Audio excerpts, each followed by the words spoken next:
etcétera, etcétera, non? Sviatovic é un deus eslavo. Dentro do mundo eslavo tamén ten versións. Ten un cabalo, ese cabalo pode incluso ler o porvir. Agni ou Indra teñen os seus cabalos blancos na mitoloxía máis pura e dura indoeuropea, do norte da India e do mundo do hinduismo.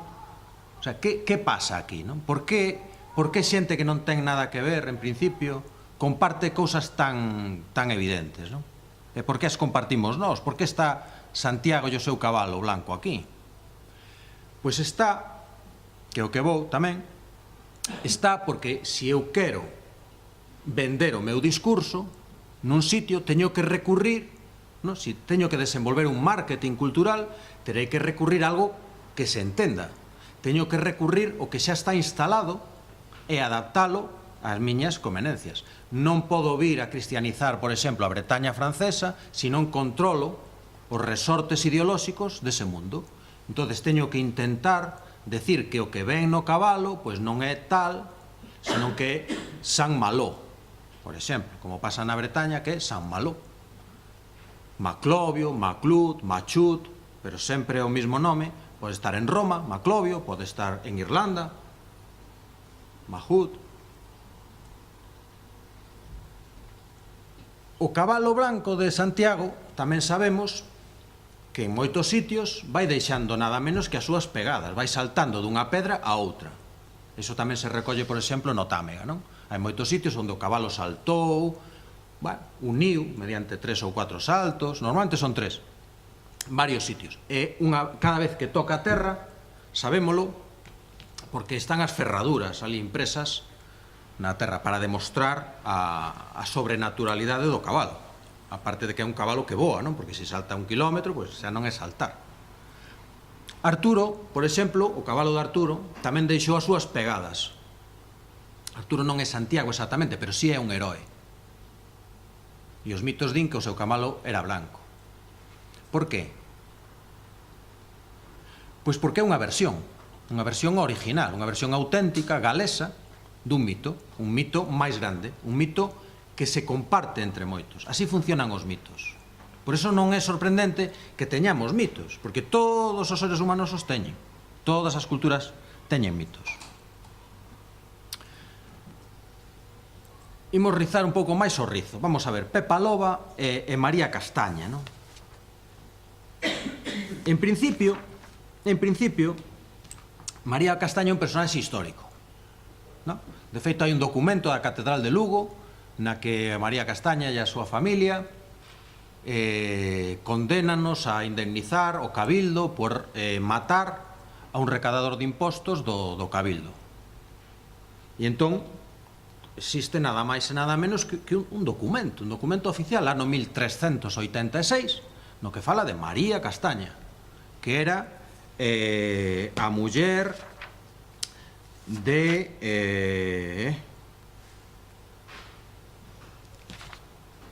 Gonsalvo Sego, e tiña un fillo que se chamaba Afonso Sego. E no propio documento aparece tamén outro fillo máis que tamén se chama, non sei que, Sego, non? Ciego. Entón, pois, podíamos parar aí, non? Podíamos decir, vale, pois María Castaña pois é un personaxe real, non é un personaxe mítico, porque temos un pleito, temos un contexto que parece como moi normal. Pero hai un problema. Eso era século XIV, a finais. Bueno, María Castaña aparece, pois, por exemplo, en tempos de Carlos V, en 1525, aparece tamén na documentación. No século a cabalo XVI-XVII aparece na documentación. En pleno XVII aparece na documentación. Aparece en cantares de xograría. Aparece por todas partes, María Castaña. Pero é que en Escocia tamén aparece María Castaña. E tamén se chama María Castaña. E tamén cometeu, basicamente, os mesmos delitos. E tamén hai documentación oficial. E hai un castelo, e hai un marido de María Castaña, e María Castaña, escocesa, ten era malísima. Era malísima. Tiña sempre iba montada nun cabalo cego. Un cabalo cego. Que curioso, non? Que casualidade. Pero é que en Irlanda tamén hai unha María Castaña, e que se chama María Castaña. E en Irlanda, María Castaña chamase María Rúa. R-U-A. Porque Rúa, en irlandés gálico, significa de cor castaño. E no mundo escocés chamase Mary Ruach, que na literatura en inglés xa non lo aclaran, por se acaso non sabemos gálico e escocés, xa o traducen eles, e chamanlle Auburn Mary, María Castaña, literalmente, María Castaña. É moi curioso. Por que ten que ter un cabalo cego? E por que a María Castaña de Lugo ten un marido que se apelida Cego, un fillo, que nos importará o fillo, que se chama non sei que Cego, e outro fillo que se chama non sei que Cego. Dígoche 3 veces que María Castaña tiña un cego. Isto empeza a coller uns tintes extraños, non? Hai unha lenda medieval de Brancaflor, do ciclo artúrico, que tamén está na tradición galega, que basicamente é Medea, non? Do mundo grego. E que basicamente reproduce a peripecia toda de María Castaña. Destas Marías Castañas, non? Do mundo atlántico tamén. O sea que vemos, volvemos un pouco ao principio, hacemos flashback. Todo un mundo do noroeste relacionado co mundo das Illas Británicas e o mundo nórdico, e constantemente aparécennos como se fose nunha batidora os mitemas e os mitoloxemas, ou seja, os temas míticos combinados como a min me dé a gana. Si necesito cristianizar Irlanda ou si necesito cristianizar Bretaña ou Galicia, pois a ver, aquí cual é o que vos mola aquí? Ah, pois a nos mólanos, vale, pois Santiago. Chamémoslle Santiago. Vale, mentras cumpla co protocolo mítico, chámalle como queiras. Ese parece ser, en resumo, o que está pasando, non? O que pasa. Pepa Loba. Ese é a carátula dun libro de Carlos García Reigosa sobre Pepa Loba. Pepa Loba pasalle algo parecido. É unha especie de versión de María Castaña. É malísima. Aos 16 anos, pare o seu primeiro fillo, ponlle un pé no pescozo, morre o pequeno, claro, e botalle os casos. Non pode ser máis mala. Así empeza Pepa Loba, non? Eso xa nos prepara para todas as mortes e atrocidades e tal que veñen despois. Pepa Loba. Pero non sabemos nin onde nace, nin exactamente quen é, non hai unha biografía, digamos, parece ser un personaxe mítico que se alimenta dun mitoloxema, dun líquido amniótico que sería ese mitoloxema, e dunhos mitemas que vai collendo según lle convén. Recordemos, por exemplo, o caso de, que tamén ten estado aquí, de Manuel Blanco Roma Santa, o home lobo. Que fai el? No xuízo, el dice, no, vamos, isto non é que fose unha trama organizada de tráfico de graxa humana, etcétera, que é sobre o que versaba a causa, estudada polos meus amigos Castro, non? Félix e Castor Castro, dunha maneira magistral, que non conoce o tema, recomendolle encarecidamente que se meta a averiguar aí, non? E a ler a causa, non? Non é simplemente un tema policial, é un tema xurídico. Roma Santa fai unha cousa curiosísima. Lle apelar a un relato mítico. Dice, no, eu non son un simple asesino, eu son un lobisome. Entonces, incluso na propia causa, eso provoca desconcerto, porque cando lees a causa, dá a sensación de que o tribunal considera seriamente a ver se realmente vai ser un ser que se transforma en lobo e pode comer a xente. De feito, eses propios xuíces tamén se deberon criar dentro dese mundo mítico. Eso é posible ou non? A mediados do século XIX, esa era a pregunta que tiñan. Aparece un tal doutor Phillips, que ven do Quinto Pino, que é un personaxe mítico en sí mismo, nin se chamaba Phillips, nin era doutor.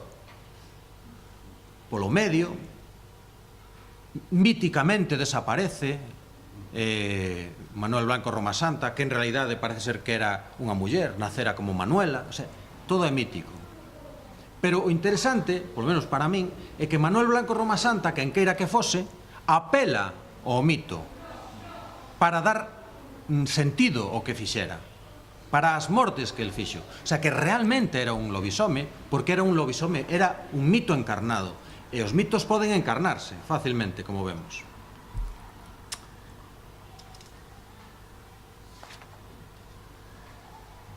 Hasta que punto pode ser isto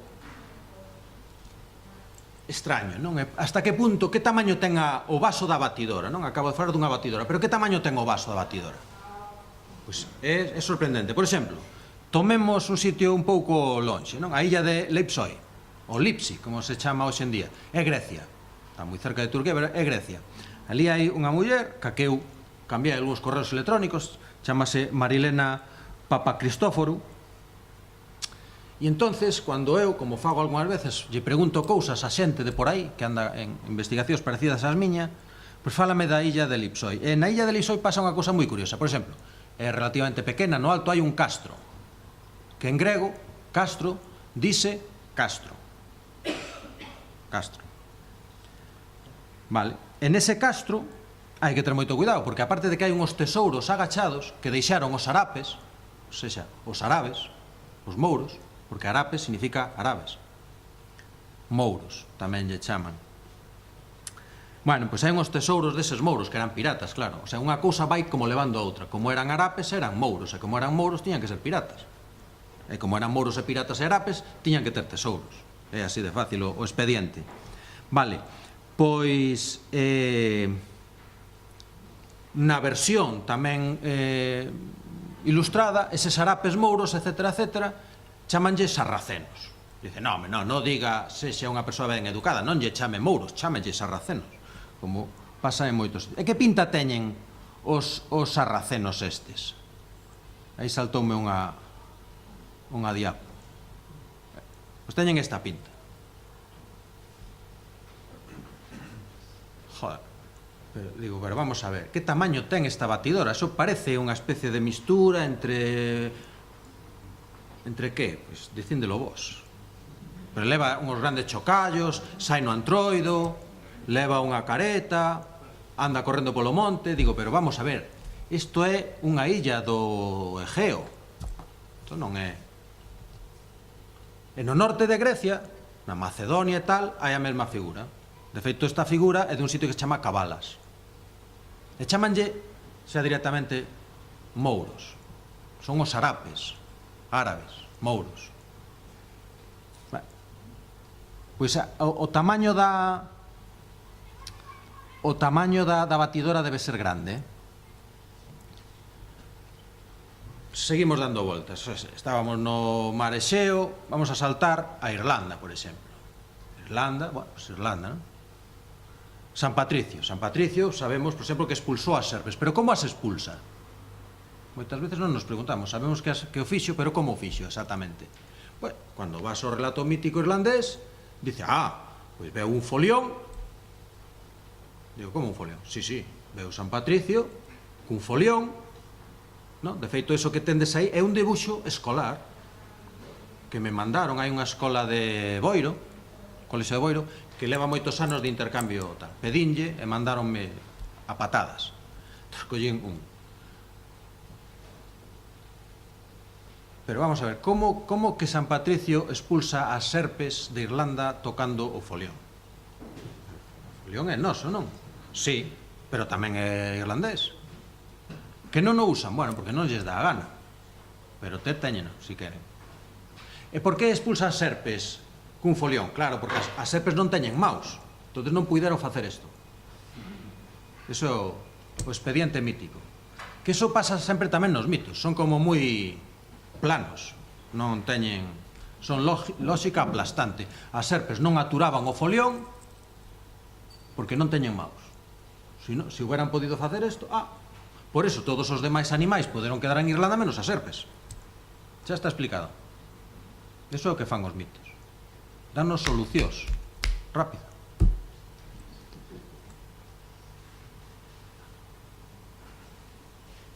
máis tamaño de batidora. Aí temos unha figura coñecida por moitos dos que estades aquí, que é este home de aquí, ou que sexa, ten unha marra grande, outra cousa na mão, non sabe exactamente, pero claro, hai moitos que teñen martelos, hai moitos deuses con martelo por todas partes. O de arriba é Veles, o que ten os cornos unha pelica posta. O outro é un deus exipcio. Tamén, iso que leva na mão non parece, pero é un martelo. Ese outro en branco e negro é Weyland, Volund, depende de onde estemos, non? Si no mundo nórdico ou no mundo saxón. Si estamos nas illas británicas é Weyland, pero si estamos en Escandinavia é Volund. E logo está outro, ese que que está na Illa Grande de Gran Bretaña, e non se sabe exactamente que é, pero bueno, leva unha versión dun martelo, non? Unha marra, mazo, algo co que podo golpear, e vai espido. O sea, aí hai outra vez a batidora. O sea, collo unha idea, os puntos esenciais, e combino según me conveña. Ergo, ou sexa, si aquí temos a este, que pertence a esta familia, si esa é unha familia mítica, isto tuvo que ter relato mítico. Isto tuvo que formar parte dun relato mítico. Por eso os mitos non dependen dos relatos, dependen máis da vivencia da xente do mundo mítico. Si estamos instalados no mundo mítico, haberá relatos. Si estamos instalados dentro dese mundo, pode haber outro tipo de representacións. Pero a miña primeira premisa, que é decir, sí, a cultura galega claro que ten mitos igual que os demais. Pode ser Thor, non? Que é o fillo de Odín, non? Thor ten un martelo. O deus Larouco parece ser que é un equivalente de Xúpiter, polo que se comenta. Este, digamos, noso daqui, este, que está na base, digamos, do Monte Larouco, nunha igrexa adicada a San Miguel, ahora vou con San Miguel, unha igrexa adicada a San Miguel, ten unha relación directa. Todos os especialistas estiman que ten unha relación directa. Non son a mesma entidade, pero se o de arriba é Odín e Thor é seu fillo, este sería unha versión.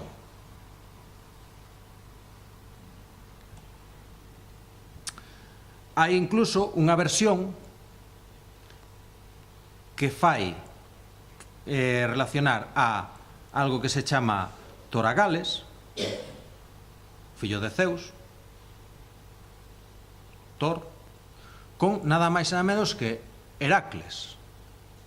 Claro, o tal Toragales este está entre os Sami, en Laponia, o sea, xa non hai máis ao norte de Europa para onde ir. E Hércules está no máis ao sur de Europa, xa non hai máis para onde ir. Así que o tamaño da batidora é tan grande que prácticamente non pode ser máis grande.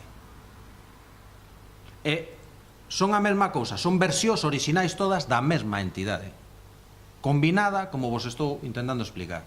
Collo o que me convén dun programa ideolóxico que hai a disposición, que cada un combina como quere. É un plato combinado.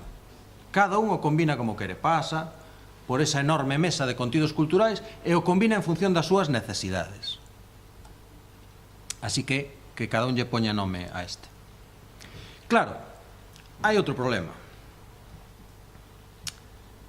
Heracles, Hércules e este tipo poden ter algo que ver aquí? Pois sí, porque aquí chegaba, había Heraclea, o sea, había de Hércules. Eso que chamamos o Camiño de Santiago, moito antes de ser o Camiño de Santiago, testemunhado pola documentación de época helenística, o sea, moito antes de Cristo, pois hai un montón de autores gregos que nos explican que o no occidente da península a un lugar que nesa época todo o mundo chamaba dunha maneira moi curiosa, chamabanlle o Kruk Occidentalem, ou seja, o túmulo, o gran túmulo do occidente, o gran tumba de occidente. Xa directamente chamabanlle isto unha tumba. O noroeste chamabanlle tumba, o sea, lugar de mortos. Bueno, pois a vía Heraclea chegaba aí. E chegaba aí, como testemunhan, por exemplo, iso que vedes aí abaixo, que se chama a fíbula de Braganza, que é galaica, de Braganza porque pertencía á Casa de Braganza, e está no Museo Británico. E chegaba aí porque non había máis por onde ir, porque logo xa estaba unha divinidade galaica que está moi ben atestemuñada, que se chama Bestialonieco, que é como San Pedro, é o que te recibe, recíbete cos brazos abertos no outro mundo. E esta foto que vedes aí, o que vedes aí son as Illas Cíes, que é a Illa dos Mortos, debía selo, porque xusto diante está un lugar arqueolóxico fascinante que se chama o Facho de Donón, onde hai centos de aras dedicadas a este tal bestio ou huestio alonieco, o hospedeiro dos mortos. Bueno, pois a vía Heraclea, moi ben testemuñada nas fontes clásicas, era un ramal da famosísima, penso eu, famosísima Vía Augusta, que en realidad era un conglomerado de vías para circular pola Península Ibérica e que moi probablemente é anterior á propia fundación de Roma. Entón, recapitulando este pequeno episodio dos deuses, Agni, non? Que é un deus do mundo hinduista, non? Este tal Bielan, Volund, ou Weilan, ou Veles, ou como queiramos chamarlle, basicamente son versións da mesma cousa. Estruturado como vos acabo de explicar. Collo as partes fundamentais dun paquete cultural e combino como me convén.